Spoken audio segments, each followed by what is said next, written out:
সবাইকে গ্রিটিংস আমাদের আজকের ক্লাসে। তোমাদের একটা রেকর্ডেড অংশ আমরা দিব বলেছিলাম জুলজি চ্যাপ্টার 1 থেকে। আমরা অলরেডি ইউরো কর্ডাটা অংশটা কর্ডাটা পর্বের প্রাণী থেকে পড়েছিলাম। আমরা আজকে সেফালো কর্ডাটা থেকে তোমাদের রেকর্ডেড অংশটা দেওয়ার কথা। এই পার্টটুকুতে মেইনলি আমাদের দাগানো পড়াটা বেশি, সো আমরা একটু টাইম সেভ করার জন্য এই অংশটা আমরা রেকর্ডেড হিসেবে তোমাদেরকে দিব বলেছিলাম। আচ্ছা, আমরা স্টার্ট করি সেফালো কর্ডাটা থেকে। খেয়াল করো, সেফালোকর্ডাটা শ্রেণী উপপর্বের প্রাণী যারা, তাদেরকে দেখতে মানে তাদের আকারটা দেখতে অনেকটা ওই আগেরকার যুগে রাজা বাদশাদের যে বল্লম ছিল, অথবা যেটাকে বলা হতো ভল্লম বা ভল্লা, দেখতে অনেকটা ওই বল্লমের মতো বা ভল্লার মতো। এই জন্য তাদেরকে বলা হয় ভল্লাকার প্রাণী অথবা বল্লমাকার প্রাণী। এই শব্দটা তুমি দাগ দাও, এদেরকে কি বলা হয়? ভল্লাকার প্রাণী অথবা বল্লমাকার প্রাণী। আচ্ছা, এরপরে খেয়াল করো, এখন পর্যন্ত সেফালোকর্ডাটার আন্ডারে 33টা প্রজাতি এখন পর্যন্ত শনাক্ত করা হয়েছে। এই শব্দটা গোলা দাও। আচ্ছা, একটু নিচের দিকে আসো, দেখো সেফালোকর্ডাটা পর্বের প্রাণীদের কি কি বৈশিষ্ট্য থাকে। আমি আবারও বলছি, সেফালোকর্ডাটা থেকে আমরা নিচের দিকে যত উপপর্বগুলো পড়বো, এরপরে ভার্টিব্রেটা আসবে, তার আন্ডারে অনেকগুলা ক্লাস বা সুপার ক্লাসও আসবে। এইগুলা থেকে আমরা খুব স্পেসিফিক পড়াশোনা করব। ক্লিয়ার? সো যে অংশগুলো তোমাকে যেভাবে বোঝাবো তুমি অতটুকু মনে রাখলেই পরীক্ষার জন্য এনাফ। এখন খেয়াল করো, সেফালোকর্ডাটা পর্বের কি কি বৈশিষ্ট্য থাকে বা শনাক্তকারী কী কী বৈশিষ্ট্য। এখন 2 নম্বর পয়েন্ট থেকে তুমি দাগ দাও, এদের ওরাল সিঁড়ি থাকে। এবং আরেকটা শব্দ দেখো, ওই 2 নম্বর পয়েন্টের শেষের দিকে লেখা আছে নিম্নমুখী ওরাল হুড থাকে। এই দুইটা শব্দ গোলা দাও। এখন ওরাল সিঁড়ি আর ওরাল হুড জিনিসটা কি? দেখো, ওরাল সিঁড়ি আর ওরাল হুড এই দুইটা জিনিস অ্যাকচুয়ালি কি, তুমি যদি ছবিটা খেয়াল করো, দেখো এই যে এখানে ওরাল সিঁড়ি মার্কিং করা আছে। ওরাল সিঁড়ি জিনিসটা কি? সেফালোকর্ডাটা উপপর্বের যে প্রাণীরা আছে তাদের যে চোয়ালের অস্থি, এগুলা কিছুটা সিঁড়ির মতো এরকমভাবে পেঁচানো বা ধাপের মতো সৃষ্টি করে, দেখো মুখছিদ্রটাকে আবৃত করে রাখে বা মুখ গহ্বরটাকে আবৃত করে রাখে। এই যে মুখ গহ্বরটাকে আবৃত করে রাখছে বাইরের দিক থেকে চোয়ালের অস্থিগুলা, যেটা দেখতে অনেকটা সিঁড়ির মতো, এই জিনিসটাকে বলা হয় ওরাল সিঁড়ি। আর ভেতরের দিকে তুমি খেয়াল করো, ভেতরের দিকে কিন্তু আরেকটা হুকের মতো অংশ আছে, যেটা উপর থেকে নিচের দিকে বর্ধিত হয়েছে। দেখেই মনে হচ্ছে যে এটা মুখ গহ্বরের ভেতরের অংশগুলোকে থেকে রাখছে। এটাও কিন্তু চোয়ালের অস্থির একটা গঠন, যেটা মুখের ভেতরে থাকে। এটাও দেখতে অনেকটা সিঁড়ির মতো বা হুকের মতো, যেটা উপর থেকে নিচের দিকে বর্ধিত। এটাকে বলা হয় ওরাল হুড। তাহলে সেফালোকর্ডাটা উপপর্বের প্রাণীদের বেলায় চোয়ালের অস্থিগুলো 2 ধরনের গঠন দেখা যায়। একটা বাইরের দিক থেকে মুখগহ্বরকে আবৃত করে রাখে, যেটা দেখতে অনেকটা সিঁড়ির মতো। এই যে এই পার্টটা, এটাকে আমরা বলি ওরাল সিঁড়ি। আর ভেতরের দিক থেকে চোয়ালের অস্থিগুলো এরকমভাবে উপর থেকে নিচের দিকে বর্ধিত হয়, যেটা ওইটাও দেখতে সিঁড়ির মতো বা হুকের মতো। এটাকে বলা হয় ওরাল হুড। আচ্ছা, 4 নম্বর পয়েন্টে একটু গোলা দিও। খেয়াল করো, এদের ফুলকাগুলো অ্যাট্রিয়ামে উন্মুক্ত হয়। সাধারণত শ্বসনতন্ত্রের যে কোনো প্রাণীর বেলায় শ্বসনতন্ত্রের প্রধান গঠন যেটা, সেটা একটা ফাঁকা প্রকোষ্ঠে উন্মুক্ত হয়। যেমন আমাদের বেলায় আমাদের ফুসফুসে যে শ্বসনতন্ত্রের প্রধান একক অ্যালভিওলাস কিন্তু একটা ফাঁকা প্রকোষ্ঠে প্রথমে উন্মুক্ত হয়, সেটাকে অ্যাট্রিয়াম বলা হয়। ঠিক একই কথা সেফালোকর্ডাটা পর্বের প্রাণীদের ফুলকার বেলায়, ফুলকাগুলোও কিন্তু এরকম একটা ফাঁকা প্রকোষ্ঠ বা অ্যাট্রিয়াম থেকে উন্মুক্ত হয় বা অ্যাট্রিয়াম থেকে শুরু হয়। ক্লিয়ার? আচ্ছা, 5 নম্বর পয়েন্টে ইনফিনিটি স্টার দিবা। এটা সবচেয়ে বেশি important for medical admission test. 5 নম্বর পয়েন্টটা খেয়াল করে দেখো, সেফালোকর্ডাটা পর্বের যারা উপপর্বের যারা প্রাণী, তাদের দেহের পেশিগুলোকে বলা হয় মায়োটম পেশি। এই মায়োটম পেশিগুলো দেখতে অনেকটা গ্রেটার দেন শেপ। বুঝতে পেরেছো? তার পরীক্ষায় আসবে কোন উপপর্বের প্রাণীদের পেশি দেখতে গ্রেটার দেন আকৃতির, অথবা ডিরেক্টলি কোশ্চেন এভাবে হইতে পারে মায়োটম পেশি দেখতে কেমন, গ্রেটার দেন আকৃতি। কথা ক্লিয়ার? আচ্ছা, সেফালোকর্ডাটার এক্সাম্পলগুলো তেমন পরীক্ষায় আসে না, তারপরে একটু জাস্ট চোরাই বুদ্ধি মনে রাখো। সেফালোকর্ডাটার উপপর্বের এই প্রাণীগুলো তুমি এক্সাম্পল কেমনে মনে রাখবা? শুধু একটা শব্দ মনে রাখবা, ব্রাঙ্কিওস্টোমা। তুমি পরীক্ষার হলে গিয়ে শুধু সার্চ করবা ব্রাঙ্কিওস্টোমা দিয়ে কিছু আছে কিনা। বুঝতে পারবে? তোমাকে হয়তো কোশ্চেন করলো নিচের কোনটা সেফালোকর্ডাটার উপপর্বের প্রাণী, তাহলে ব্রাঙ্কিওস্টোমা দিয়ে যে শব্দটা থাকবে সেটাই কিন্তু সেফালোকর্ডাটার উপপর্বের প্রাণী। ক্লিয়ার? সাধারণত পরীক্ষায় কম আসে, কিন্তু তুমি এই একটা জিনিস মাথায় রাখলে হয়তো বা অ্যান্সার করতে পারবা। আচ্ছা, আমরা সব পরের উপপর্বে যাই। পরের উপপর্বের নাম হচ্ছে ভার্টিব্রেটা। পরীক্ষার জন্য খুব খুব বেশি ইম্পর্ট্যান্ট ভার্টিব্রেটা। এটা ইনফিনিটি স্টার দাও। ভার্টিব্রেটা কেন এত বেশি ইম্পর্ট্যান্ট? প্রথম কথা হচ্ছে আমরা এই উপপর্বের অন্তর্গত, আমরা কর্ডাটা পর্বের প্রাণী, এবং আমাদের যদি বলা হয় সাবফাইলাম কোনটা, তাহলে অ্যান্সার হচ্ছে ভার্টিব্রেটা। তা আমাদের যত বৈশিষ্ট্য সব তুমি খুঁজে পাবা এই ভার্টিব্রেটার মধ্যে। ক্লিয়ার? এখন যেমনে বলবো ঠিক সেভাবে মনে রাখবা। দেখো কর্ডাটার তৃতীয় উপপর্ব হচ্ছে ভার্টিব্রেটা, মনে রাখতে পারলে ভালো, পরীক্ষা তেমন লাগবে না। তুমি চলে আসো 3 নম্বর লাইনে, একটা শব্দ দেওয়া আছে ক্রেনিয়াম, বুঝতে পেরেছো? ক্রেনিয়াম, অথবা এই পরে আরেকটা শব্দ দেওয়া আছে ক্রেনিয়েটা, এটা গোলা দাও। আর বৈশিষ্ট্যের মধ্যে তুমি 3 নম্বর বৈশিষ্ট্যের খেয়াল করো, করটি একটা শব্দ দেওয়া আছে 3 নম্বর, এই 3টা শব্দ আগে গোলা দাও। এখন ঠান্ডা মাথায় শোনো, আমাদের মস্তিষ্কটা, আমাদের মাথার মধ্যে মস্তিষ্ক আছে।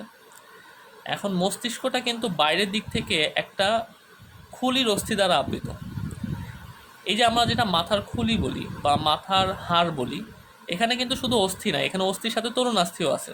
তোমাকে চ্যাপ্টার 7-এ দেখবা পড়াবো যে খুলির অস্থিটা কিভাবে তৈরি হয় বা খুলির গঠনটা কিভাবে তৈরি হয়।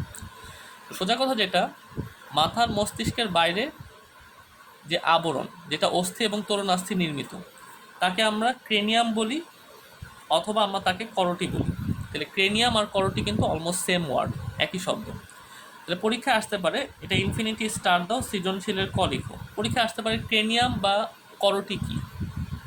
তুমি এক কথা লিখতে পারো, মাথার খুলির অস্থি এবং তরুণাস্থির সমন্বয়ে গঠিত আবরণকে ক্রেনিয়াম বা করটি বলে, অথবা মস্তিষ্কের বাইরে অস্থি তরুণাস্থি নির্মিত আবরণকে ক্রেনিয়াম বা করটি বলে।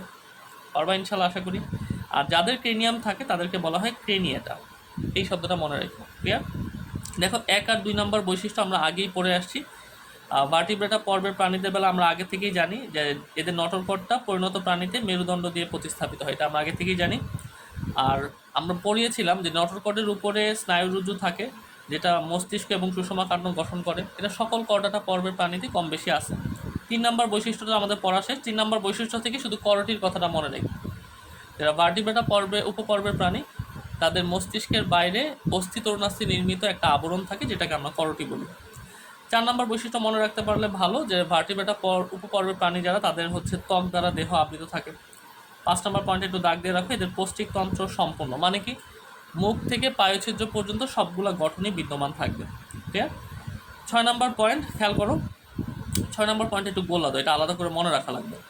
যারা ভার্টিব্রেটা উপপর্বের প্রাণী, তাদের সাধারণত 5 থেকে 15 জোড়া ফুলকা রন্ধ্র থাকে, এটা দাগ দাও। এখন একটা জিনিস মনে রাখতে হবে, সবার কিন্তু ফুলকা রন্ধ্র থাকে না। ভার্টিব্রেটা উপপর্বের মধ্যে যারা জলীয় প্রাণী, যারা সমুদ্রে বসবাস করে বা নদীতে বসবাস করে, তাদের সাধারণত ফুলকা রন্ধ্র থাকে। কিন্তু যারা স্থলজ প্রাণী, তাদের সাধারণত ফুলকা রন্ধ্র থাকে না। যেমন আমাদের কিন্তু ফুলকা রন্ধ্র নাই, আমাদের বেলায় কি আছে? ফুসফুস আছে। কথা বুঝতে পেরেছো? তাইলে ভার্টিব্রেটা পর্বের প্রাণীদের শ্বসনাঙ্গ 2 রকমের, জলীয় প্রাণী হইলে ফুলকা, আর স্থলজ প্রাণী হইলে ফুসফুস। ক্লিয়ার? আবার দেখা যায় কিছু কিছু ভার্টিব্রেটা উপপর্বের প্রাণী যারা স্থলজ প্রাণী, তাদের অনেক সময় দেখা যায় ভ্রূণীয় দশায় ফুলকা ছিল, কিন্তু পরিণত দশায় থাকে না। এই কথাটা দেখো পরের লাইনে লেখা আছে, উন্নত মেরুদণ্ডী প্রাণীদের ফুলকারন্ধ্র কেবলমাত্র ভ্রূণীয় দশায় পাওয়া যায়, পরিণত দশায় কিন্তু থাকে না। মনে থাকবে। 7 নম্বর পয়েন্ট থেকে এই শব্দটা দাগ দাও, যুগ্ম চলনাঙ্গ বিদ্যমান। খেয়াল করে দেখো, আমাদের চলনাঙ্গ কিন্তু জোড়ায় জোড়ায় আছে, যেমন হাত 2টা, পা 2টা জোড়ায় জোড়ায় থাকে, মনে রাখতে পারলে ভালো।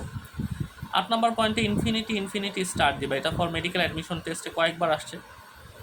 এদের রক্ত সংবহন তন্ত্র বদ্ধ ধরনের, আমরা অলরেডি পড়িয়েছি। রক্ত সংবহন তন্ত্র মুক্ত মানে কি, বদ্ধ মানে কি, ছবি এঁকে এঁকে কয়েকদিন আগে ক্লাসে দেখিয়েছি।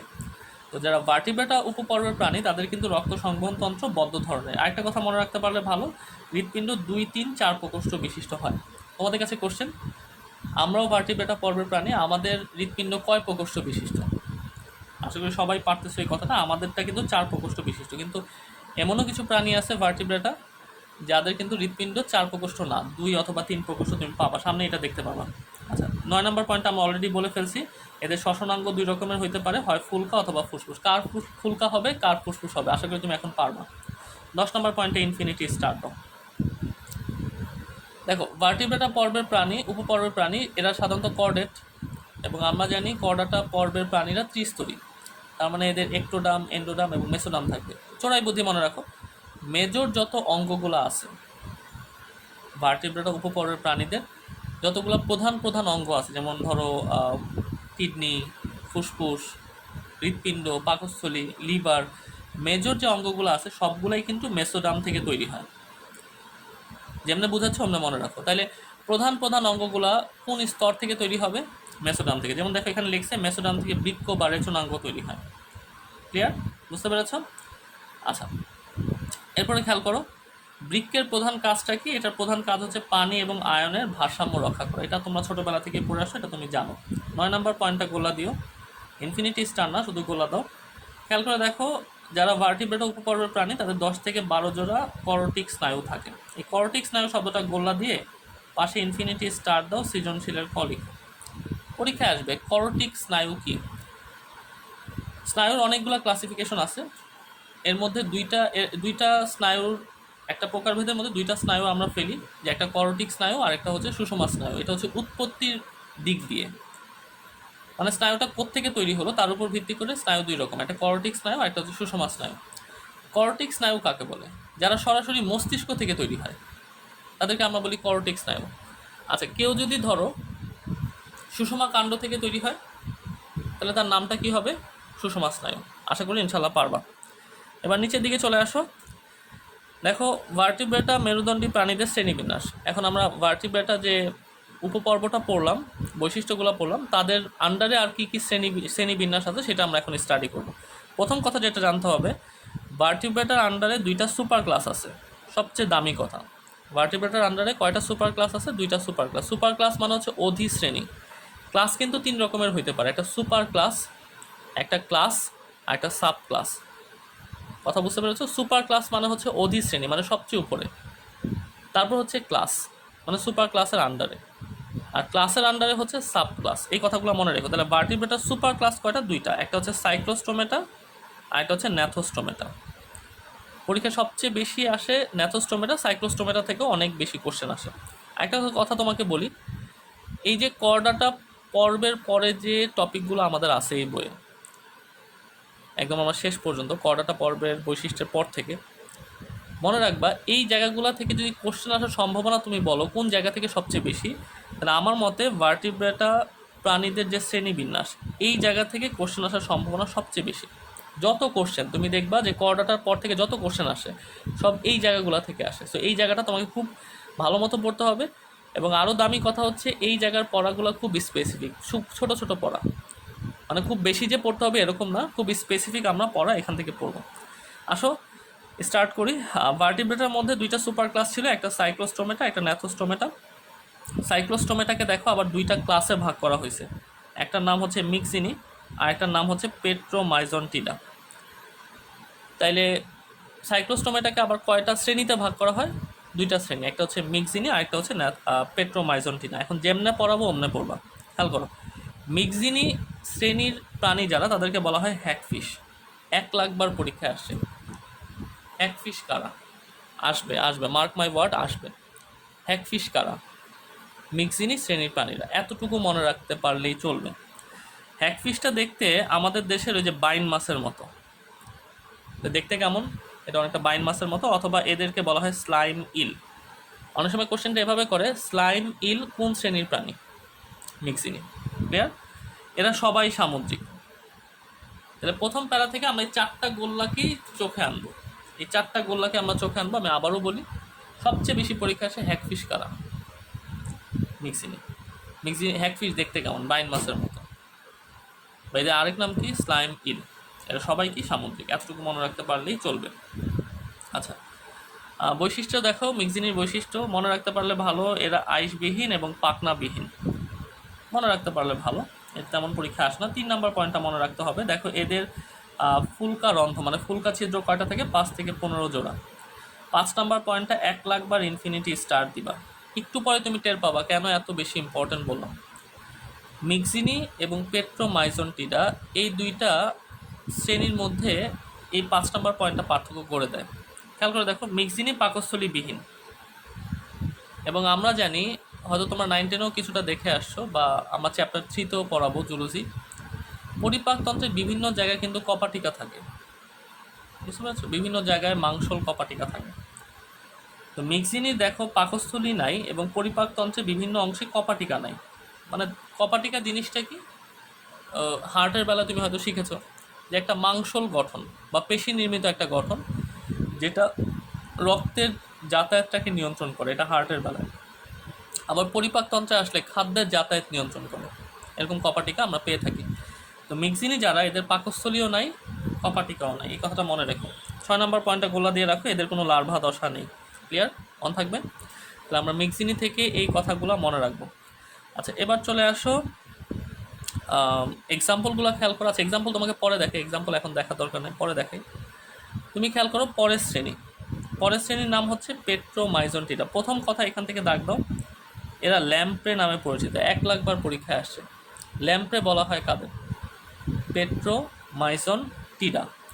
আচ্ছা, লাস্ট লাইনটা সুপার ইম্পর্টেন্ট, লাস্ট লাইনটা ইনফিনিটি স্টার দাও। Super important. কেন সুপার ইম্পর্টেন্ট খেয়াল করো, কী লেখছে? ডিম ফুটে অ্যামোসিড লার্ভা বেরিয়ে রূপান্তর শেষে সমুদ্রে যাত্রা করে। এখান থেকে অনেকভাবে কোশ্চেন করা যায়। ফার্স্ট কোশ্চেন যেটা, পেট্রোমাইজন্টিডা শ্রেণীর লার্ভা দশার নাম কি? অ্যামোসিড।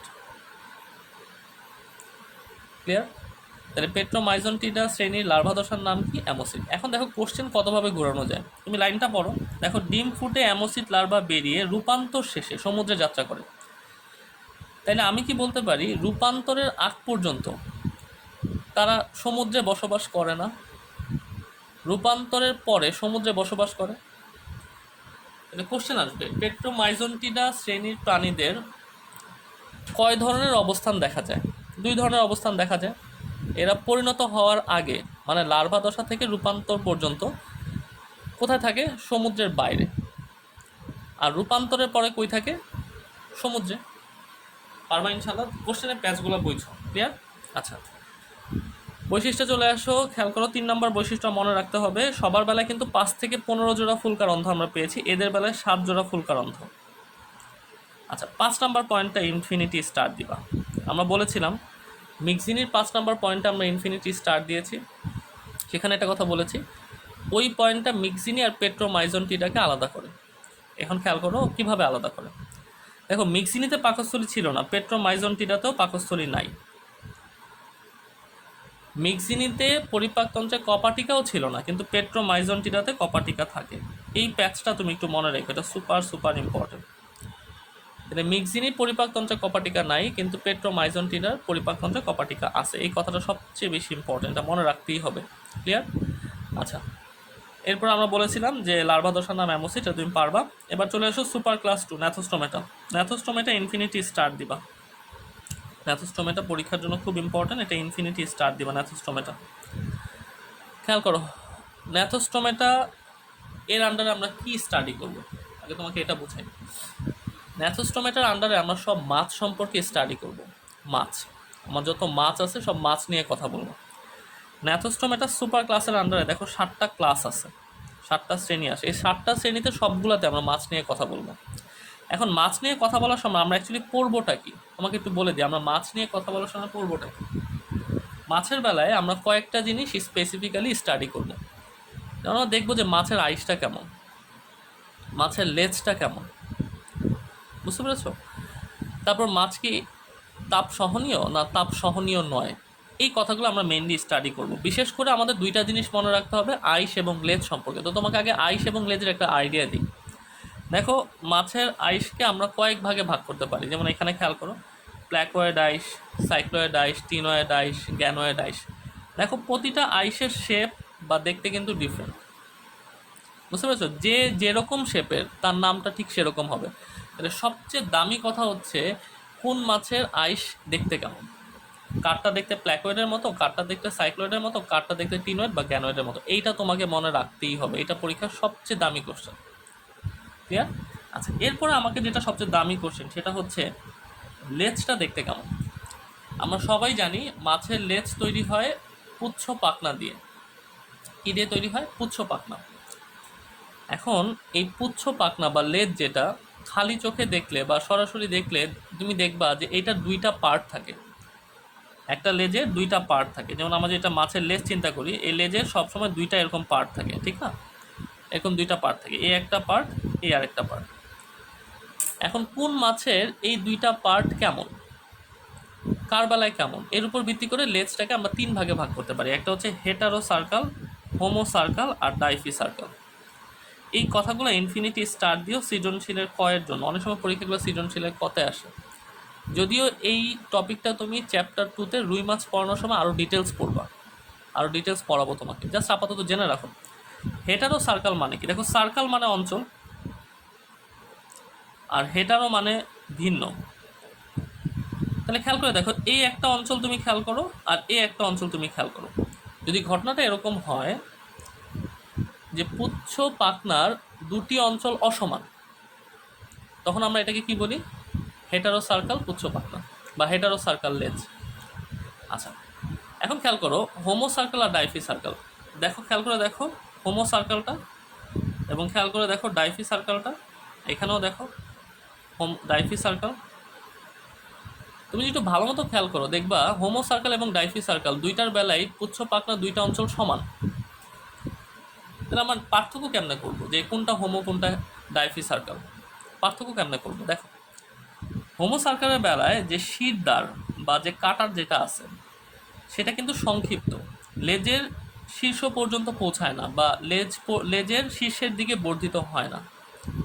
কিন্তু ডাইফি সার্কেলের বেলায় দেখো কাটাটা হচ্ছে দীর্ঘ এবং শীর্ষের দিকে এটা বর্ধিত হয়, শীর্ষের দিকে, মানে লেজের যে চূড়ান্ত অঞ্চলটা আছে, শীর্ষটা আছে, এর দিকে কিন্তু বর্ধিত হচ্ছে। তাহলে হোমো সার্কেল লেজ আর ডাইফি সার্কেল লেজ কাকে বলে?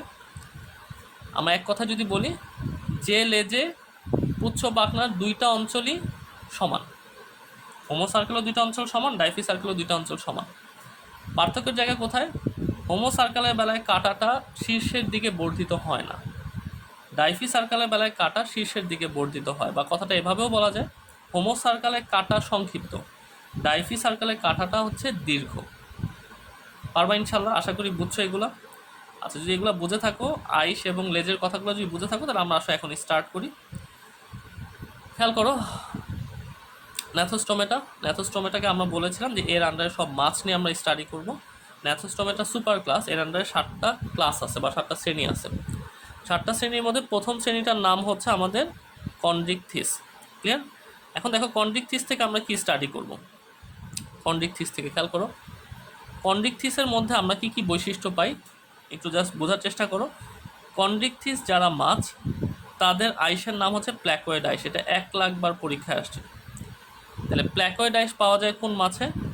কন্ড্রিকথিসে। মনে থাকবে কথা, প্ল্যাকয়েড আইস পাওয়া যায় কোন মাছে? কন্ড্রিকথিসে। ক্লিয়ার? আচ্ছা, 2 নম্বর পয়েন্টটা খেয়াল করো, এরা সম্পূর্ণ তরুণাস্থিময় মাছ। এরা সম্পূর্ণ দেখতে কেমন? তরুণাস্থিময় মাছ। এটা খুব বেশি ইম্পর্টেন্ট পরীক্ষার জন্য। সাধারণত যে কোনো ভার্টিব্রেট প্রাণীতে অস্থি তরুণাস্থি সমন্বিতভাবে থাকে, কিন্তু যদি বলা হয় যে কোথায় শুধুমাত্র তরুণাস্থি বিদ্যমান, তাইলে কিন্তু এই কন্ড্রিকথিস শ্রেণীতে এই মাছগুলাতে পুরাপুরিভাবে দেহটা তরুণাস্থি দ্বারা গঠিত হয়। দেখো এদের 5 থেকে 7 জোড়া ফুলকার অন্ধ থাকে, মনে রাখতে পারলে ভালো। চলে আসো 4 নম্বর পয়েন্ট, সুপার ইম্পর্টেন্ট 4 নম্বর পয়েন্ট, ইনফিনিটি স্টার দিও। এদের লেজটা হচ্ছে হেটারো সার্কেল। হচ্ছে এদের লেজটা কেমন? Hetero circle. তার মানে পুচ্ছ পাখনার দুইটা অঞ্চল কিন্তু অসমান বা আকার আকৃতিতে একই রকম না। ক্লিয়ার? আচ্ছা, এদের পাকস্থলী হচ্ছে যে আকৃতির, infinity star for medical admission test. এটা কয়েকবার আসছে। কাদের পাকস্থলী দেখতে ইংরেজি যে অক্ষরের মতো? কন্ড্রিকথিস। মনে থাকবে এই কথা। আচ্ছা, এদের বায়ুথলি থাকে না। সাধারণত যে কোনো মাছে বায়ুথলি থাকাটা স্বাভাবিক, কিন্তু এদের বায়ুথলি নাই।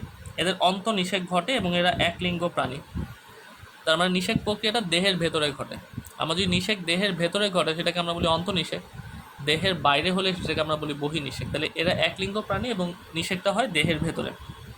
আচ্ছা, কিছু এক্সাম্পল তুমি একটু মনে রাখো, দেখো কিছু এক্সাম্পল তুমি মনে রাখো কন্ড্রিকথিস থেকে। যেমন হাঙর, বিশেষ করে হাতুড়ি হাঙর আর স্টিংরে, এই দুইটার এক্সাম্পল একটু মনে রেখো। এটা হচ্ছে কন্ড্রিকথিস শ্রেণীর অন্তর্গত। এবার চলে আসো অ্যাক্টিনোপটেরাইজি। আচ্ছা, অ্যাক্টিনোপটেরাইজি, আচ্ছা 1 মিনিট। আচ্ছা, আমরা দেখো অ্যাক্টিনোপটেরাইজি যেটা, এদেরকে বলা হয় রশ্মিময় মাছ, রশ্মিময় পাখনা বিশিষ্ট মাছ। এখন এই কথার অর্থ কি? রশ্মিময় পাখনা বিশিষ্ট মাছ, এই কথার অর্থ কি? আমার একটু পাখনা তোমাকে এঁকে দেখাই। ধরো এটা একটা মাছের পাখনা।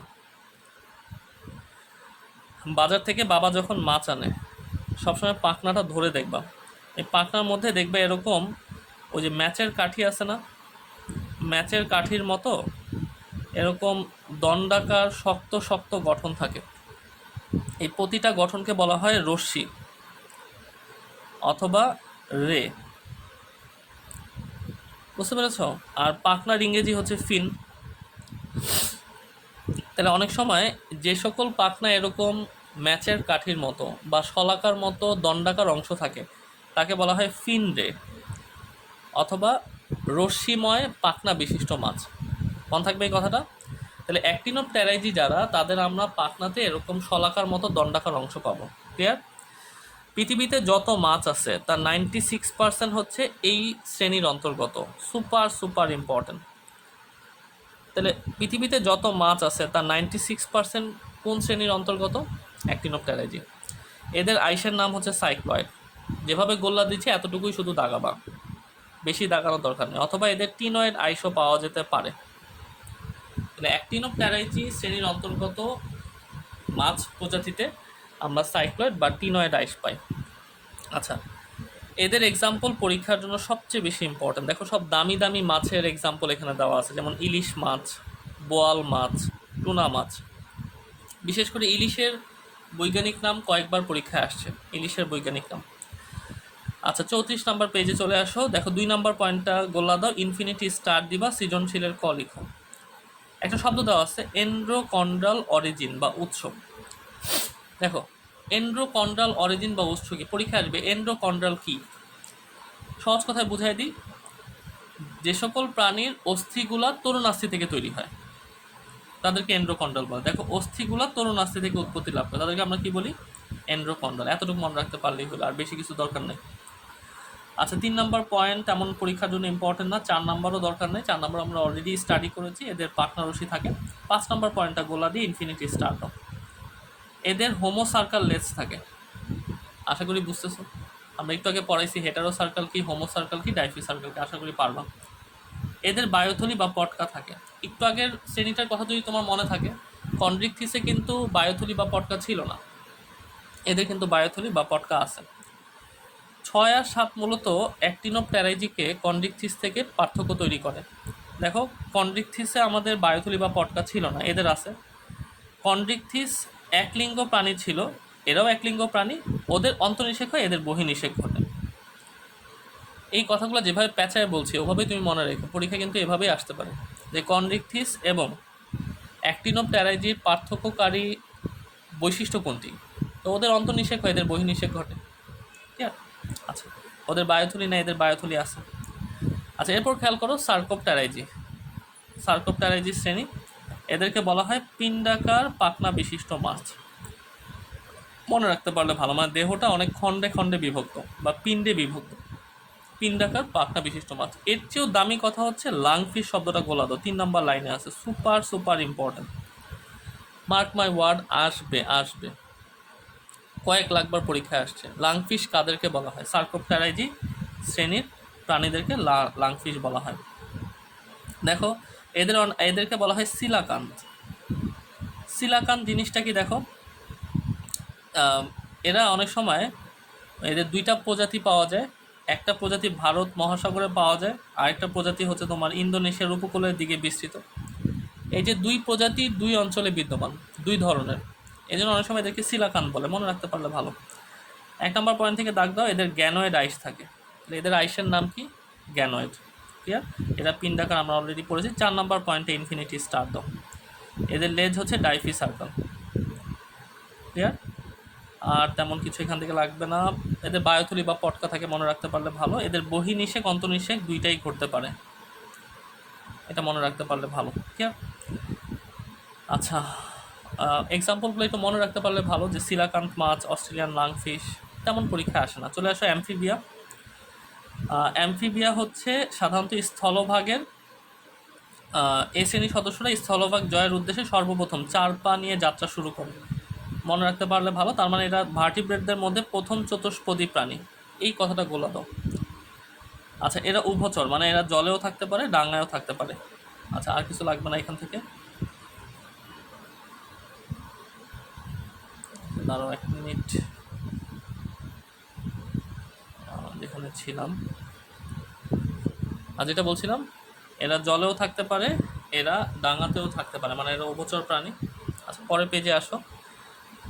এখানে দেখো অ্যামফিবিয়ার বৈশিষ্ট্যের মধ্যে 1 নম্বর পয়েন্টটা ইনফিনিটি ইনফিনিটি স্টার দাও, ইনফিনিটি ইনফিনিটি স্টার দাও ফর সৃজনশীলের একটোথার্মিক। আমরা দুইটা শব্দ পাবো। এখন তুমি একটোথার্মিক পাইলা, একটু পরে তুমি দেখবা এন্ডোথার্মিক একটা শব্দ দেওয়া আছে, এন্ডোথার্মিক একটা শব্দ দেওয়া আছে। তাহলে একটোথার্মিক এবং এন্ডোথার্মিক এই দুইটা জিনিস পরীক্ষায় খুব কমনলি আসে। একটোথার্মিক জিনিসটা কি খেয়াল করো, যে সকল প্রাণীর বেলায় দেহের তাপমাত্রা পরিবেশের তাপমাত্রার সাথে উঠানামা করে। মানে ধরো এখন 40°C, ওর দেহের টেম্পারেচারও আস্তে আস্তে 40-এর দিকে যেতে থাকবে। এখন ধরো 10°C, ওর দেহের তাপমাত্রা কমতে কমতে আস্তে আস্তে 10-এর দিকে আসতে শুরু করবে। ঘটনা বুঝছো? তাহলে যাদের দেহের তাপমাত্রা পরিবেশের সাথে উঠানামা করে তাদেরকে আমরা বলি একটোথার্মিক। তাহলে উল্টা কথা কি হবে, যাদের উঠানামা করে না তাদেরকে আমরা বলি এন্ডোথার্মিক। একটা মজার জিনিস আছে এখানে, তুমি চিন্তা করে দেখো তো, তুমি কি একটোথার্মিক না এন্ডোথার্মিক? আই হোপ তোমরা যারা এই ভিডিওটা যখন দেখবা, আশা করি তোমরা চিন্তা করছো তোমরা এন্ডোথার্মিক। Absolutely right. আমাদের দেহের তাপমাত্রা কিন্তু পরিবেশের সাথে উঠানামা করে না, আমাদেরটা কিন্তু অলমোস্ট কনস্ট্যান্ট। বুঝতে পেরেছ? তাইলে আমাদের যখন শীত পড়ে, যদি পরিবেশের সাথে তাপমাত্রা উঠানামা করতো তাহলে কিন্তু আমাদের শীতের কাপড় পরা লাগতো না, অ্যাডজাস্ট হয়ে যেত তাপমাত্রা। আমাদের যেহেতু কনস্ট্যান্ট, কিন্তু বাইরে প্রচণ্ড শীত, বাইরে তাপমাত্রা কমে গেছে, এর জন্য কিন্তু তোমাকে শীতের কাপড় পরা লাগতেছে। বুঝতে পেরেছ? কিন্তু তুমি কুকুরের কথা চিন্তা করো, কুকুর বিড়াল যারা এভাবে সাধারণভাবে ঘুরে বেড়ায়, ওরা কিন্তু শীতকালেও কিন্তু যে অবস্থা, গরমকালেও কিন্তু একই অবস্থা। কেন এরকম? কারণ ওদের তাপমাত্রাটা পরিবেশের সাথে উঠানামা করছে। তোমারটা আমারটা করে না বলে গরমকালে আমাদের গরম কাপড় পরতে হচ্ছে, শীতকালে আমাদের শীতের কাপড় পরতে হচ্ছে। আই হোপ ইনশাল্লাহ এগুলো পারবা। তাহলে একটোথার্মিক এন্ডোথার্মিক আশা করি বুঝছো। এবার চলে আসো 4 নম্বর পয়েন্টটা খেয়াল করো। এদের 4টা পা আছে, অগ্রপদে 4টি এবং পশ্চাৎপদে 5টি করে নখরবিহীন আঙ্গুল থাকে, মনে রাখতে পারলে ভালো। 6 নম্বর পয়েন্টটা গোলা দিয়ে ইনফিনিটি স্টার দাও। দেখো এদের 3 প্রকোষ্ঠ বিশিষ্ট হাড় থাকে। আমরা একটু আগেই কথাটা বলেছিলাম, ভার্টিব্রেটার কারো 2 প্রকোষ্ঠ, কারো 3 প্রকোষ্ঠ, কারো 4 প্রকোষ্ঠ। যদি কোশ্চেন করে 3 প্রকোষ্ঠ বিশিষ্ট হাড় কোন শ্রেণীতে আছে, তার অ্যান্সার হচ্ছে অ্যামফিবিয়া। ক্লিয়ার? এদের 2টা অ্যাট্রিয়াম থাকে বা অলিন্দ থাকে, একটা ভেন্ট্রিকল থাকে। আমাদের বেলায় বিষয়টা কেমন, আমাদের 2টা অ্যাট্রিয়াম 2টা ভেন্ট্রিকল, ওদের 2টা অ্যাট্রিয়াম আর একটা ভেন্ট্রিকল। ওদের রেনাল এবং হেপাটিক পোর্টাল তন্ত্রটা উন্নত। আমাদের কিন্তু হেপাটিক পোর্টাল তন্ত্র আছে, কিন্তু রেনালটা আমাদের নাই। ওদের কিন্তু 2টাই আছে, মনে রেখে কথাটা। এরা একলিঙ্গ প্রাণী, বহির্নিষেক ঘটে, মনে রাখতে পারলে ভালো। এদের লার্ভা দশার নাম ট্যাডপোল লার্ভা দশা, এইটুকু মনে রাখো। অ্যামফিবিয়া শ্রেণীর প্রাণীদের লার্ভা দশার নাম কি? ট্যাডপোল। ক্লিয়ার? আচ্ছা, এক্সাম্পল থেকে তুমি লাল স্যালামেন্ডার এই এক্সাম্পলটা মনে রেখো। আর সোনালী ব্যাঙ, এই 2টা পরীক্ষায় কমনলি আসে। সোনালী ব্যাংকের বৈজ্ঞানিক নাম এবং লাল স্যালামেন্ডার এই 2টার বৈজ্ঞানিক নামটা একটু মনে রেখো। রেপ্টিলিয়া চলে আসো। রেপ্টিলিয়া থেকে মনে রাখতে হবে, দেখো এদেরকে বলা হয় সরীসৃপ প্রাণী। রেপ্টিলিয়া মূলত সরীসৃপ প্রাণী। ক্লিয়ার? এরা মেসোজোয়িক যুগে উৎপত্তি লাভ করে, এই জন্য ওই যুগটাকে বলা হয় সরীসৃপের যুগ। বুঝতে পেরেছ? আর ওই যুগে ডাইনোসর সহ অন্যান্য প্রাণী পৃথিবীতে বিস্তৃতি ছিল, বা আমরা তখন ভিজিবল ছিল আর কি। বৈশিষ্ট্য চলে আসো রেপ্টিলিয়া। বৈশিষ্ট্যের মধ্যে 1 নম্বর বৈশিষ্ট্য যেটা একটোথার্মিক, এই শব্দটা গোলা দাও। তাহলে রেপ্টিলিয়াও কিন্তু একটোথার্মিক। তার মানে কি? এদের দেহের তাপমাত্রা পরিবেশের সাথে উঠানামা করে। ক্লিয়ার? আচ্ছা, আর কিছু লাগবে না, এগুলো মনে রাখতে পারলে ভালো। যে এদের আইস শক্ত প্লেটে আবৃত, 5টা করে নখযুক্ত আঙ্গুল থাকে, মনে রাখতে পারলে ভালো। তুমি এখান থেকে ঘড়িয়াল এক্সাম্পলটা মনে রাখবা, আর সামুদ্রিক কাছিম এই 2টা এক্সাম্পল ভালো মতো মনে রাখবা, বৈজ্ঞানিক নাম সহ।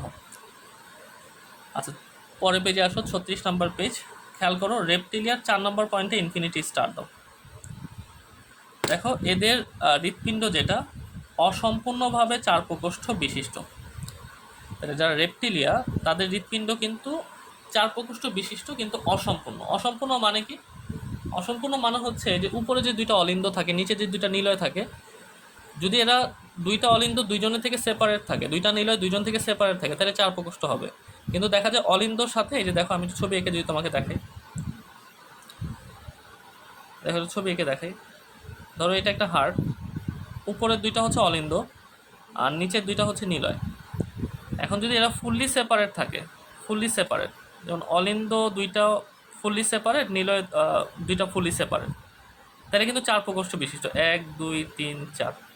বাট ঘটনা যদি এরকম হয়, ধরো অলিন্দের সাথে এই যে দুইটা অলিন্দের কানেকশন আছে, আবার নিলয়ের সাথে দুইটা নিলয়ের কানেকশন আছে, তাহলে প্রকোষ্ঠ চারটা দেখাবে কিন্তু আসলে অসম্পূর্ণ, মানে সম্পূর্ণ না। ক্লিয়ার? সব রেপটিলিয়া অসম্পূর্ণ চার প্রকোষ্ঠ বিশিষ্ট, ব্যতিক্রম হচ্ছে কুমির। এটা ইনফিনিটি স্টার দাও ফর এমসিকিউ। কুমিরে কিন্তু সম্পূর্ণ চার প্রকোষ্ঠ থাকে। তাহলে কোন রেপটিলিয়া আমাদের সাথে মিলে যায়? অ্যান্সার হচ্ছে কুমির। এদের ফুসফুস হচ্ছে একমাত্র শ্বসন অঙ্গ, মনে রাখতে পারলে ভালো। আচ্ছা, মাথার করটি একটি অক্সিপিটাল কন্ডাইল দিয়ে মেরুদণ্ডের সাথে সংযুক্ত। মাথার যে খুলির অস্থি, এটা আরেকটা অস্থির সমন্বয়ে মেরুদণ্ডের সাথে যুক্ত হয়। মাথার খুলির অস্থিটা মেরুদণ্ডের সাথে যে অস্থি দিয়ে যুক্ত হয় তার নাম হচ্ছে অক্সিপিটাল কন্ডাইল, মনে রাখতে পারলে ভালো। আচ্ছা দেখো 7 নম্বর পয়েন্টে একটু দাগ দিয়ে রাখতে পারো, ভ্রূণের 4টা ঝিল্লি তৈরি হয়, অ্যামনিয়ন, কোরিয়ন, কুসুমথলি, অ্যালান্টয়েস। এদের কোনো লার্ভা দশা নাই। তাহলে এদের ভ্রূণীয় ঝিল্লির সংখ্যা কয়টি? 4টি। নামগুলো মনে রাখতে পারলে ভালো, অ্যামনিয়ন, কোরিয়ন, কুসুমথলি, অ্যালান্টয়েস। এগুলো মানুষেও থাকে, বুঝতে পেরেছো? আর এদের কোনো লার্ভা দশা নেই। আচ্ছা, পরের শ্রেণীটাতে চলে আসো, এভিস। এভিস এই শ্রেণীটাকে পাখি শ্রেণী নামে পরিচিত। যত পাখি আছে সব কিন্তু এভিসের আন্ডারের অন্তর্গত। কথা ক্লিয়ার? আচ্ছা, এখান থেকে আর তেমন কিছু লাগবে না। আর পাখিদের অভিযোজন হয়, এই লাইনটা তুমি লাস্ট লাইনটা একটু দাগ দিতে পারো, আর কিছু দরকার নাই। বৈশিষ্ট্যে চলে আসো। দেখো এদের দেহ পালক আবৃত, গ্রীবা প্রলম্বিত এবং পালকগুলা দেখতে এস আকৃতির। এই শব্দটাই 1 নম্বর পয়েন্ট থেকে মনে রাখবা। তাহলে এবিস শ্রেণীর যে পাখি তাদের পালকগুলা দেখতে কেমন? ইংরেজি এস অক্ষরের মতো। এদের 2টা ডানা থাকে। তারপর দেখো চোয়ালটা হচ্ছে দাঁতবিহীন, চষ্ণু বা বিকে পরিণত হয়। মানে চোয়ালের দাগ থাকে না বলে ওই যে মুখটা দেখবে এরকম হচ্ছে ওই ফানেলের মতো মুখটা, এটাকে আমরা চষ্ণু বা বিক বলি, চোয়ালের দাঁত থাকে না বলে। আচ্ছা, অস্থিগুলা হচ্ছে বায়ু গহ্বরপূর্ণ, মানে অস্থির ভেতরে বাতাস থাকে। এদের বায়ুথলি আছে, মনে রাখতে পারলে ভালো। 8 নম্বর পয়েন্টটা একটু স্পেশালি মনে রাখবা, বাকি কিছু মনে রাখতে পারো বা না পারো। এরা কিন্তু এন্ডোথার্মিক, খুব বেশি ইম্পর্টেন্ট কথা। এন্ডোথার্মিক মানে কি? আমি একটু আগে তোমাকে বলেছিলাম যে দেহের তাপমাত্রাটা পরিবেশের সাথে উঠানামা করলে একটোথার্মিক, আর না করলে এন্ডোথার্মিক। তাহলে পাখি যারা আছে তারা কিন্তু এন্ডোথার্মিক। এই জন্য দেখবা যে শীত প্রধান অঞ্চলের পাখিগুলা যখন ওই অঞ্চলে গরম পড়ে তখন তারা আস্তে আস্তে যেখানে গরম আছে সেখানে চলে আসে। অথবা যারা শীত প্রধান অঞ্চলের পাখি তারা দেখবা যখন ওই অঞ্চলে গরম পড়ে, তাহলে যখন অন্য অঞ্চলে শীত পড়ছে তাহলে শীত যেখানে পড়ছে সেখানের দিকে তারা ফ্লাই করে। যেমন আমাদের দেশে শীতকাল আসলেই অতিথি পাখি আসে। কেন অতিথি পাখি আসে? কারণ তাদের দেশে ওই সময় গরম পড়ছে। তারা যেহেতু এন্ডোথার্মিক, পরিবেশের সাথে তার দেহে তাপমাত্রা ওঠানামা করে না, তাহলে ওই জায়গায় কিন্তু তাদের টিকাটা কঠিন হয়ে যায়। তো আমাদের দেশে যতদিন শীত থাকে তারা এই দেশে অবস্থান করে, আবার তাদের দেশে গরম শেষ হয়ে গেলে ওখানে তারা ফ্লাই করে, মানে এখানে শীত শেষ ওখানে গরম শেষ, তখন তারা ওই জায়গায় ফ্লাই করে।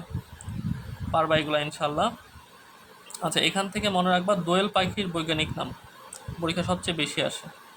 রাতশকুনটা একটু মনে রাখতে পারলে ভালো। আচ্ছা, চলে আসো শেষ শ্রেণী, ম্যামালিয়া। দেখো ম্যামালিয়ার অন্তর্ভুক্ত হচ্ছে আমরা। তাহলে মানুষ হচ্ছে এই ভার্টিব্রেটার সুপার ক্লাস যেটা ন্যাথোস্টোমেটার 7 নম্বর শ্রেণী, ম্যামালিয়ার অন্তর্গত। ক্লিয়ার?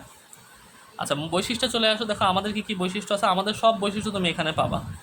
আমরা হচ্ছে এন্ডোথার্মিক, মানে আমাদের দেহের তাপমাত্রা পরিবেশের সাথে ওঠানামা করে না।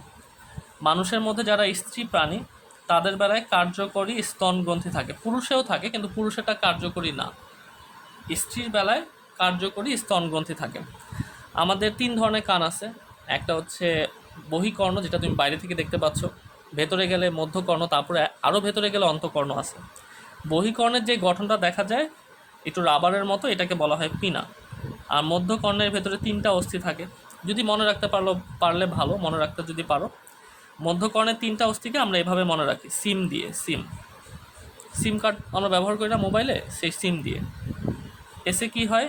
এসে হচ্ছে স্ট্যাপিস, আইতে হচ্ছে ইনকাস, আর এম এ হচ্ছে ম্যালিয়াস। তাহলে আমাদের কানের 3টা অস্থি, স্ট্যাপিস, ইনকাস, ম্যালিয়াস। এর মধ্যে মনে রাখতে হবে স্ট্যাপিসটা ইনফিনিটি স্টার দিও। মানব দেহের সবচেয়ে ছোট অস্থি, এর নাম হচ্ছে স্ট্যাপিস, সবচেয়ে ছোট অস্থি। বুঝতে পেরেছ? তাহলে মধ্যকোণে 3টা অস্থি আছে, মনে রাখতে পারলে ভালো। আচ্ছা, আমাদের হচ্ছে 2টা অক্সিপিটাল কন্ডাইল দিয়ে মেরুদণ্ডের সাথে যুক্ত। আমরা একটু আগে অক্সিপিটাল কন্ডাইল নিয়ে পড়েছিলাম যে মাথার খুলির অস্থিটা মেরুদণ্ডের সাথে একটা হাড় দিয়ে যুক্ত থাকে, সেই হাড়টাকে বলা হয় অক্সিপিটাল কন্ডাইল। আমাদের বেলা এটা 2টা থাকে। 5 নম্বর পয়েন্টটা গোলা দিও। দেখো মাংসল ডায়াফ্রাম থাকে, এটা ইনফিনিটি স্টার দাও। মানুষের বেলায় বক্ষ গহ্বর আর উদর গহ্বরের মাঝখানে একটা মাংসল পর্দা থাকে, এটাকে বলা হয় ডায়াফ্রাম। এটা সৃজনশীলের ক লিখে রাখো, পরীক্ষার সময় আসতে পারে ডায়াফ্রাম কি। তাহলে ডায়াফ্রাম কি, যেটা বক্ষ গহ্বর আর উদর গহ্বরকে পৃথক করেছে, তাকে আমরা ডায়াফ্রাম বলি। পরিণত লোহিত রক্তকণিকা নিউক্লিয়াসবিহীন, এটা সবাই জানি আমরা। আর আমাদের দেহে ডাবল সার্কুলেশন থাকে বা দ্বিচক্রী সংবহন থাকে, এটা আমরা জানি। আমাদের দেহে দ্বিচক্রী সংবহন থাকে, একটা হচ্ছে সিস্টেমিক সংবহন আর একটা পোর্টাল সংবহন, পালমোনারি সংবহন। এটা আমরা চ্যাপ্টার 4-এ পড়াবো, সিস্টেমিক সংবহন এবং পালমোনারি সংবহন। এই যে পাশে লেখা আছে দেখো, সিস্টেমিক আর পালমোনারি। আমরা এটা ব্লাড যখন পড়াবো চ্যাপ্টার 4, তখন এটা তুমি জানবা। আচ্ছা, আমরা সবাই হচ্ছে জরায়ুজ। 2টা শব্দ আছে, একটা হচ্ছে ডিম্বজ আর একটা হচ্ছে জরায়ুজ। মেবি তোমাকে এটা আগেও পড়াইছি। জরায়ুজ কারা? যাদের জরায়ু দিয়ে সন্তান প্রসব হয়, আর যাদের ডিম ফুটে সন্তান প্রসব হয় তাদেরকে আমরা ডিম্বজ বলি। আর কিছু কিছু গোষ্ঠী, ম্যামালিয়ার কিছু কিছু গোষ্ঠী উড্ডয়নে সক্ষম, যেমন হচ্ছে বাদুড়, মানে উঠতে পারে। ঠিক আছে, আমাদের মেইন পড়াশোনা প্রায় শেষের পর্যায়ে। দেখো ম্যামালিয়াকে আবার কিছু সাব ক্লাসে ভাগ করা হয়েছে, কিছু উপশ্রেণীতে ভাগ করা হয়েছে। যেমন 1 নম্বরে হচ্ছে প্রোটোথারিয়া, যেগুলো বলবো এতটুকুই মনে রাখবো, বেশি কিছু এখান থেকে আসে না। প্রোটোথারিয়া হচ্ছে ডিম্বজ, মানে এরা ডিম প্রসব করে। 4 নম্বর পয়েন্ট থেকে মনে রাখো, দেখো 4 নম্বর পয়েন্ট থেকে যারা হচ্ছে প্রোটোথারিয়া, তাদের দেখো রেচন, জনন, পরিপাক তন্ত্রের জন্য একটাই ছিদ্রপথ। এই 4 নম্বর পয়েন্টটা গোলা দিয়ে ইনফিনিটি স্টার দিও। তাহলে যারা প্রোটোথারিয়া তাদের কিন্তু রেচন, জনন এবং পরিপাকের জন্য একটাই ছিদ্রপথ আছে। এই যে একটাই ছিদ্রপথ থাকে বলে, মানে 3টা কাজের জন্য একটা ছিদ্রপথ থাকে বলে এদেরকে বলা হয় মনোট্রিম। এটা ইনফিনিটি স্টার দিও, সৃজনশীলের ক লিখো। মনোট্রিম কি, পরীক্ষা আসবে। মনোট্রিম কাদেরকে বলা হয়? যাদের রেচন, জনন এবং পরিপাক তন্ত্রের জন্য একটা অভিন্ন ছিদ্রপথ থাকে, মানে একটা ছিদ্রপথে 3টা কাজ হয়, তাদেরকে আমরা মনোট্রিম বলি। এক্সাম্পলের মধ্যে প্লাটিপাসটা পরীক্ষায় বেশ কয়েকবার আসে, প্লাটিপাসটা একটু মনে রেখো। আচ্ছা, চলে আসো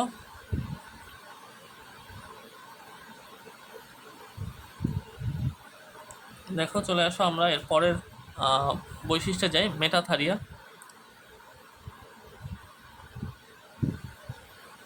আচ্ছা, চলে আসো পরের বৈশিষ্ট্য, মেটাথারিয়া। দেখো মেটাথারিয়া, মেটাথারিয়া হচ্ছে আমাদের এখান থেকে মনে রাখতে হবে, এরা সরল অমরা বিশিষ্ট প্রাণী। এদেরকে আমরা বলে থাকি সরল অমরা বিশিষ্ট প্রাণী। সরল অমরা মানে কি? দেখো, এদের শুধু কুসুমথলি আর কোরিয়ন আছে, তাদের শুধু কুসুমথলি আর কোরিয়ন থাকে, এদেরকে বলা হয় সরল অমরা বিশিষ্ট প্রাণী। ঠিক আছে? আচ্ছা, এদের স্ত্রী প্রাণী হচ্ছে মার্সোপিয়াম নামক থলি থাকে, যাতে নবজাতক পরিপূর্ণতা লাভ না করা পর্যন্ত সেখানে অবস্থান করে। তোমরা ক্যাঙ্গারুর ছবি অনেকেই দেখেছো। ক্যাঙ্গারুর বাচ্চাটা যতদিন পরিণত না হয়, ওরা মায়ের পেটে একটা পর্দার মতো অংশ থাকে বা মাংসল একটা পর্দা থাকে, ওই পর্দার ভেতরে কিন্তু বাচ্চাটা লালিত পালিত হয়। যখন পরিণত হয়ে যায় তখন কিন্তু আস্তে আস্তে পর্দা থেকে স্বাভাবিক জীবনে ফিরে আসে। তো যে সকল প্রাণীতে এরকম দেহের মধ্যে একটা এক্সট্রা ব্যাগের মতো অংশ থাকে যার ভেতরে বাচ্চা লালিত পালিত হয়, তাদেরকে আমরা বলি এই মেটাথারিয়া পর্বের প্রাণী, বা তাদের থলিটাকে বলা হয় মার্সুপিয়াম। কথা বুঝতে পেরেছ? তাদের থলির নাম মার্সুপিয়াম, আর তাদেরকে বলা হয় মার্সুপিয়াল। মার্সুপিয়াল লিখে দিচ্ছি, মার্সুপিয়াল। প্রাণীগুলাকে বলা হয় মার্সুপিয়াল, আর তাদের সেই পর্দাটাকে বলা হয় বা থলিটাকে বলা হয় মার্সুপিয়াম। এখান থেকে আর কিছু লাগবে না।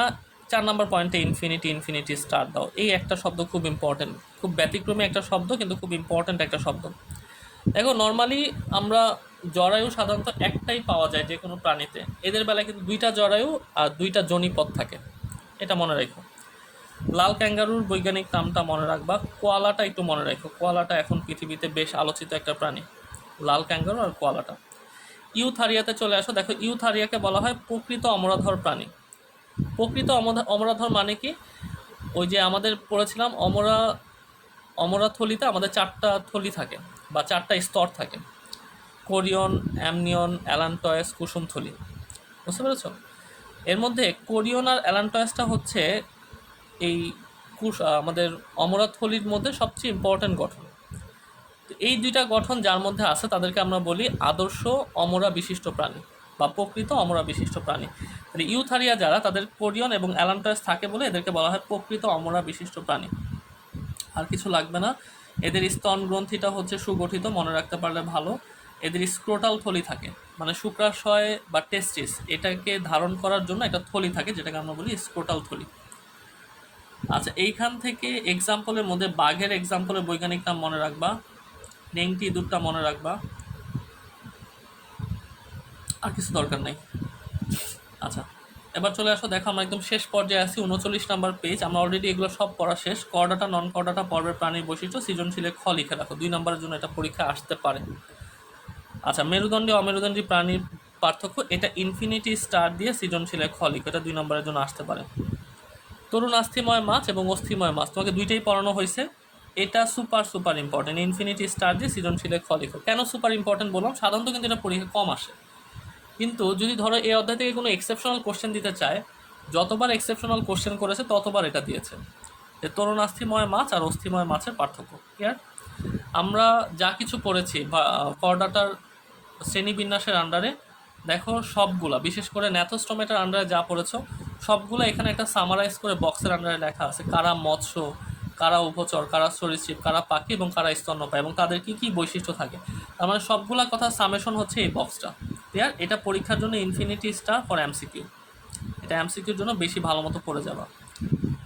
লাস্ট টপিক, সকল মেরুদণ্ডী প্রাণী কর্ডেট, কিন্তু সকল কর্ডেট মেরুদণ্ডী নয়। এটা তোমাকে অনেকবার পড়ানো হয়ে গেছে। এটা ইনফিনিটি স্টার দাও, সৃজনশীলের খ লিখো।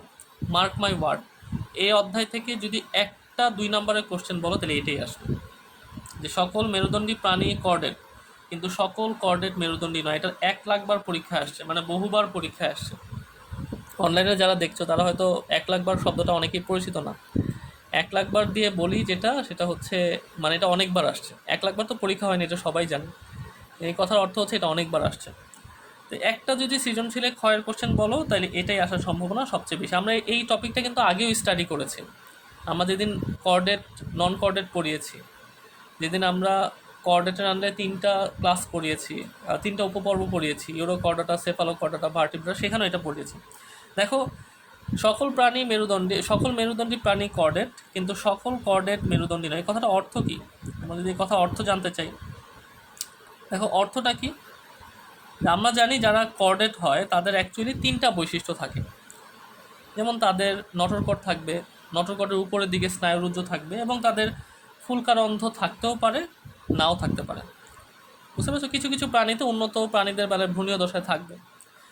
এই 3টা বৈশিষ্ট্য কিন্তু যারা কর্ডেট সাধারণত তাদের বেলায় থাকে, মানে ভ্রূণীয় দশায় নটরকট থাকবে, স্নায়ুরুজ্জ থাকবে আর ফুলকারন্ধ্র থাকবে। এখন কর্ডেটকে কিন্তু 3টা ভাগে ভাগ করা হয়েছে উপপর্বে, euro chordata, cephalo chordata, Vertebrata. আমি আশা করি তোমার মনে আছে, ইউরো আর সেফালো কর্ডাটা যারা, তাদের বেলায় কিন্তু আমাদের এই নটরকটটা মেরুদণ্ড দিয়ে প্রতিস্থাপিত হয় না। তাহলে মেরুদণ্ড দিয়ে যেহেতু প্রতিস্থাপিত হয় না, তাহলে এরা কিন্তু কর্ডেট প্রাণী কিন্তু মেরুদণ্ডী না। কথা ক্লিয়ার? বোঝা গেছে কথা? তার মানে এরা ওই যে ভ্রূণীয় দশা থেকে যে নটরকট ছিল এটাই ক্যারি করতে থাকে, কিন্তু এদের কোনো নটরকটটা মেরুদণ্ডে কনভার্ট হয় না। তাহলে ইউরো কর্ডাটা আর সেফালো কর্ডাটা এরা কর্ডেট প্রাণী কিন্তু মেরুদণ্ডী না। কারা মেরুদণ্ডী? একমাত্র ভার্টিব্রেট যারা, তাদের কিন্তু নটরকটটা পরিণত প্রাণীতে মেরুদণ্ড হয়, স্নায়ুরুজ্জ থেকে মস্তিষ্ক সুষমাকাণ্ড হয়, তোমাকে পড়িয়েছিলাম, মস্তিষ্ক সুষমাকাণ্ড হয়, এবং এদের ভ্রূণীয় দশায় ফুলকারন্ধ্র থাকে যেটা পরবর্তী সময়ে ফুসফুস দ্বারা পরিবর্তিত হয়। মানে এদের শুধুমাত্র ভ্রূণীয় দশায় ফুলকা ছিল, পরিণত প্রাণীতে ফুলকা হারায় যায়, ফুসফুসের আবির্ভাব ঘটে। তাইলে ভার্টিব্রেটা উপপর্বের প্রাণীতে যেহেতু নটরকটটা মেরুদণ্ড দিয়ে প্রতিস্থাপিত হয়, তাহলে এরা মেরুদণ্ডী। তাহলে একমাত্র ভার্টিব্রেটটাই মেরুদণ্ডী প্লাস কর্ডেট। কিন্তু আমরা যদি ইউরো কর্ডাটা, সেফালো কর্ডাটার কথা বলি, তারা কর্ডেট কিন্তু মেরুদণ্ডী না। আশা করি ইনশাল্লাহ ব্যাখ্যাটা পারবা। যে সকল মেরুদণ্ডী প্রাণীগুলোই কর্ডেট, মানে সকল ভার্টিব্রেটাই হচ্ছে কর্ডেট, কিন্তু সকল কর্ডেট মেরুদণ্ডী না, মানে সকল ইউরোকর্ডাটা সেফালোকর্ডাটা প্রাণীরা কিন্তু মেরুদণ্ডী না। আশা করি পারবা ইনশাল্লাহ। এই কথাগুলো এখানে লেখা আছে, এটা তোমাকে আগেও বলছি, আজকেও বললাম। আশা করি ইনশাল্লাহ এটা পড়া হয়ে গেছে। Page number 41, the last page. খেয়াল করো, আমাদের পড়াশোনা একদম শেষের দিকে আমরা। দেখো, ভার্টিব্রেটার আন্ডারে তুমি এতক্ষণ ধরে যা যা পড়ে আসছো, ওই যে সাইক্লোস্টোমেটা, ন্যাথোস্টোমেটা, এর আন্ডারে মিক্সিনি, পেট্রোমাইসনটিডা, এদের বৈশিষ্ট্য, এক্সাম্পল, এগুলো একটু সামেশন আকারে দেওয়া আছে, মানে ছোটো করে দেওয়া আছে। এই পেজটা পড়া না পড়া একই কথা, কারণ তোমার এগুলো সব আগেই পড়া হয়ে গেছে। এই অধ্যায়ের প্রয়োজনীয় শব্দাবলী একবার রিডিং দিও, মাঝে মাঝে এখান থেকেও কোশ্চেন হয়, একবার রিডিং দিও। প্রয়োজনীয় শব্দাবলী 48টা পয়েন্ট দেওয়া আছে, একবার রিডিং দিবা, মাঝে মাঝে হুবহু এখান থেকে এমসিকিউ কোশ্চেন করে বসে। So that is all about আমাদের আজকের ডিসকাশন। আই হোপ তুমি কয়েকবার ভিডিওটা দেখবা, এবং ভিডিওর মধ্যেই দেখবা যদি কথাগুলো ভালো মতো শোনো, তোমার সবগুলো পড়া শেষ হয়ে যাবে। এবং বেস্ট অফ লাক, তোমাদের ঈদের পরেই পরীক্ষা আছে, সে পরীক্ষা আশা করি খুব ভালো দিবা। সবার জন্যই শুভকামনা থাকলো।